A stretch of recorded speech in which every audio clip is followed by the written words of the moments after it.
Madam, શું spine સર્જરીના બીજા જ દિવસે પેશન્ટ ચાલતા થઈ જાય છે? હા, કમરની સર્જરી કરાવ્યા પછી બીજા જ દિવસથી પેશન્ટની કન્ડિશનને જોઈને એને બેસાડવામાં અને ચલાવવામાં આવે છે. આ સર્જરીમાં કેટલા ટાંકા આવશે? એ ટાંકા તોડાવવા પડશે કે ઓગળી જાય એવા હોય છે?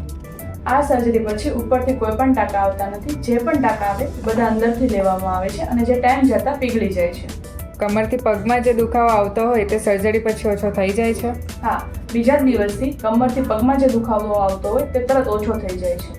કમરની સર્જરી પછી બેડ રેસ્ટ કેટલા દિવસનો આવે છે? કોઈ પણ દિવસનો બેડ રેસ્ટ હોતો નથી. ઓપરેશનના પહેલા જ દિવસથી પેશન્ટ પોતાનું કામ જાતે કરી શકે છે. ઘણા લોકોને જન્મથી જ મણકા વાંકા હોય છે અથવા તો ઉંમર થયા પછી મણકા વાંકા થઈ જાય છે, તો શું એની સર્જરી પોસિબલ છે? હા, એની સર્જરી કરેલા વિડીયો તમે યુટ્યુબ પર જોઈ શકો છો કે જે ઓપરેશન કરાવ્યા પછી પેશન્ટ પહેલાંની જેમ જ બધું કામ કરી શકે છે.